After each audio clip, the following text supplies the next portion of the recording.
the game of life, right? Money is just how you keep score. Yeah. So people say money doesn't count, money isn't everything. I wouldn't say money is success, but if there was a way to keep score, like a quantifiable way to keep score, money is how you keep score in life. Yeah. It's how you keep score of your success. Regardless of who you are, it doesn't matter, like, good example, Dalai Lama. Dalai Lama's net worth is $150 million. What the fuck? Huh? His goal was not money, but the money just, it's a byproduct of like helping people doing, following your passion. If you were doing YouTube videos for free, because you were doing it for free at some point, and now the money's just following it. So money is how you keep score, it's how you keep track. I think people don't want to look at their score in life because they're not doing so well, right? Because I know for me, sometimes I don't like looking at my bank account either. I feel the same way, right? Regardless of how much money I have, I think the standard I've set for myself is so much higher now. So like, if I look at it and there's less than 6 figures in there, I'm like, ooh. Yeah. You know, and it made me think of something. Drake said it, because it's how I feel also. It's a weird bar, but he said something like, my dick got hard because a wire just hit. Yeah. That money come in, hey, you start moving different. I feel the same way. When I get a big, like when something big hits my account, I see it, I'm like, whoo, boy. Yeah, you start feeling yourself. You start feeling good. Right, because you don't want to be in a situation where you look at your account, it's like, oh boy, man, what the hell am I doing, you know? Yeah. And that's gonna happen at certain points, because like me right now, I know these last 2 years have all just been a matter of prepping and planning. Yeah. So I've been spending more in like these last 2 years, just so I know in 5 years I can fly, because everything else will be set up. So with that being the case, I'm like, all right, I expect things to be a bit lower, but I was already planning for it. Yeah. If you're somebody with no plan, you're in a situation where it's like, oh boy, my account is down. I don't know why. I kind of don't want to look at my statements, because it's going to expose me to all the terrible decisions that I since made. So you got to make sure you're on top of that type of stuff.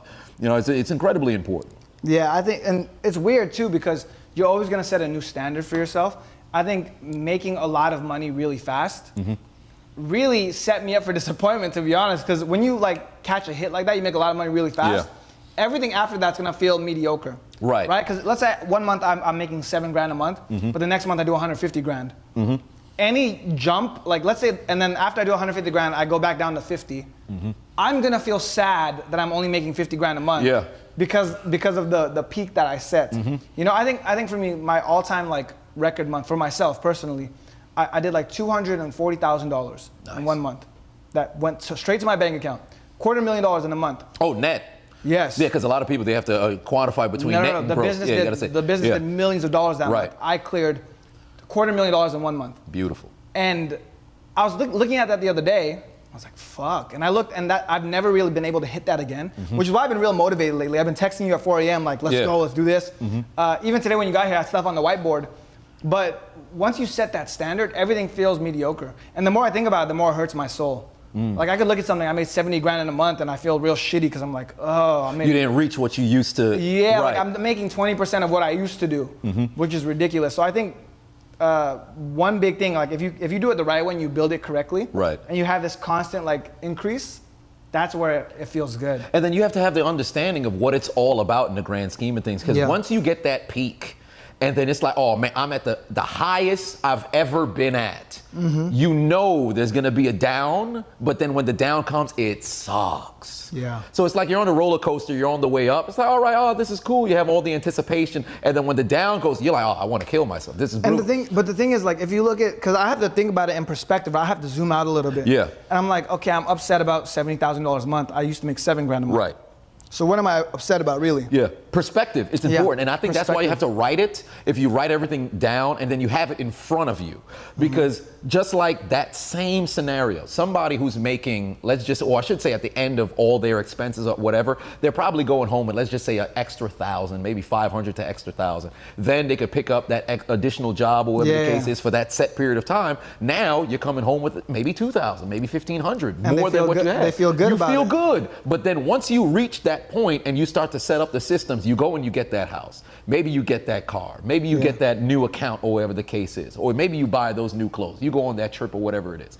Now, when you look at how much you're bringing in on a monthly basis, like, oh boy, what the hell am I doing? This is brutal. But you have to understand, if you have it all in front of you, let's just say you have a whiteboard, maybe you have all of your statements in front of you, whatever the case is, you can say, oh no, this happened because of this, and I know it was gonna go down. But if you don't look at any of that, You're blind. You're blind. You're blind. You're blind, and you're gonna hate yourself. You have to address the truth of the situation. I think a big part of it boils down to self-awareness. Right. It's being okay with saying like I suck, because a lot of people, most of the time, they refuse to accept like maybe I just suck, you know. And I look at numbers to quantify all of that. I look at my YouTube views, right? I'm big on like looking at. I'm not even good with numbers. If you put math in front of me, I suck. I'm not that type of Asian. Different type of Asian. But I'm big at looking like at views. Like I could tell like, oh, this has 1 million, this has 50,000. This is probably worse content-wise than this. So I'll do a good job of like looking at stuff and being like, okay, this is not the best. I could be better, or maybe I just suck at this. And I think that's what people need to start doing. They start looking at their bank account, looking at their score in the video game of life, and saying, you know what? I don't have a high score in this video game of life. I need to get my score higher.